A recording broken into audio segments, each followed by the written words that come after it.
Telangana BJP శ్రేణుల్లో జోష్ నింపేందుకు ఆ పార్టీ రాష్ట్ర అధ్యక్షుడు రామచంద్రరావు నయా ప్లాన్ సిద్ధం చేస్తున్నారా? చేరికలపై సరికొత్త వ్యూహంతో కమలదళం ముందుకు వెళ్లబోతుందా? నిత్యం వార్తల్లో నిలిచేలా కాషాయి పార్టీ ప్లాన్ చేస్తుందా? బీఆర్ఎస్ని డిమోరల్ చేయాలన్నది బీజేపీ వ్యూహమా? కారు పార్టీపై కమలం పార్టీ రివెంజ్ తీర్చుకుంటుందా? బీఆర్ఎస్నే టార్గెట్ చేయడానికి గల రీజన్ ఏంటి? Let's watch the story.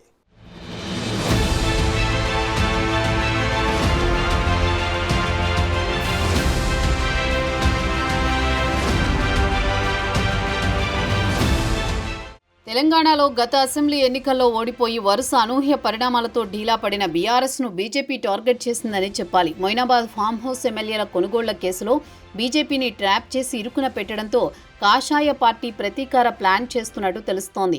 అందుకే ఆ కేసులో ప్రమేయం ఉన్న వారిని ఒక్కొక్కరిగా పార్టీలో చేర్చుకునే పనిలో కమలదళం నిమగ్నమైందని వార్తలు వినిపిస్తున్నాయి. ఇప్పటికే ఫామ్ హౌస్ ఎమ్మెల్యేల కొనుగోలులో కేసులో ఒకరైన బీఆర్ఎస్ మాజీ ఎమ్మెల్యే గువ్వల బాలరాజును పార్టీలో చేర్చుకుంది. అందరితో ఆగకుండా ఇతరులకు కూడా కాషాయ కండువా కప్పే పనిలో రాష్ట్ర నాయకత్వం ఉన్నట్టు తెలుస్తోంది. గువ్వల బాలరాజుతో పాటే మిగతా మాజీలను సైతం పార్టీలో చేర్చుకుంటారని అంతా భావించారు. కానీ అలా కాకుండా ఒక్కొక్కరిగా చేర్చుకోవాలని పార్టీ నిర్ణయానికి వచ్చినట్టు తెలుస్తోంది.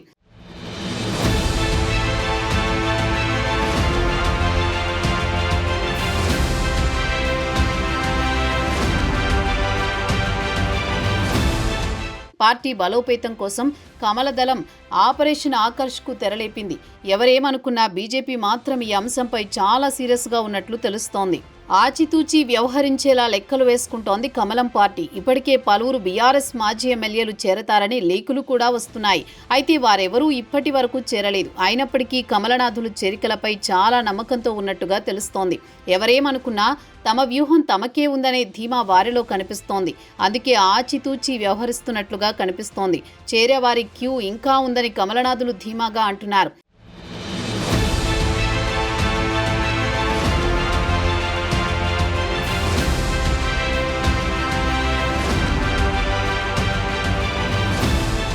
తెలంగాణ ప్రభుత్వానికి ప్రత్యామ్నాయంగా ఎదగాలనే ధోరణితో కమలం పార్టీ ఉంది. బీఆర్ఎస్కు సెకండ్ ప్లేస్ లేకుండా చేసి ఆ స్థానాన్ని భర్తీ చేయాలని కాషాయ పార్టీ ప్రణాళికలు రచిస్తోంది. ఈ వ్యూహంలో భాగంగానే ఒక్కొక్కరుగా చేర్చుకోవాలని యోచిస్తోంది. ఒకేసారి 4-5 కీలక నేతలు చేరినా ఆ ప్రభావం మహా అయితే నెల రోజులుంటుందని, అప్పటి వరకే నేతల్లో జోష్ ఉంటుందని రాష్ట్ర నాయకత్వం లెక్కలు వేస్తోంది. అదే ఒక్కొక్కరిని చేర్చుకుంటే ఆ ఇంపాక్ట్ ఎక్కువ రోజులు ఉండడంతో పాటు శ్రేణుల్లో ఉత్సాహం రెట్టింపు చేసేందుకు పనికొస్తుందనే ఆలోచనలో పార్టీ ఉన్నట్టు తెలుస్తోంది. అంతేకాకుండా బీఆర్ఎస్ను క్రమంగా డీమోరల్ చేయడంతో పాటు కాంగ్రెస్కు సైతం ఈ జాయినింగ్స్తో డిఫెన్స్లో పడేయొచ్చనే పక్కా వ్యూహంతో కాషాయ పార్టీ ప్లాన్ చేస్తున్నట్టు తెలుస్తోంది. అలాగే నెలకొక్కరు చొప్పున చేర్చుకుంటూ నిత్యం వార్తల్లో ఉండొచ్చనేది మరో వ్యూహంగా కనిపిస్తోంది. మొత్తానికి బీజేపీ వ్యూహాన్ని పసిగట్టి బీఆర్ఎస్ అలర్ట్ అవుతుందా లేక కమలం పార్టీ రాష్ట్ర నాయకత్వం వ్యూహంలో పడి చిత్తవుతుందా అనేది చూడాలి మరి.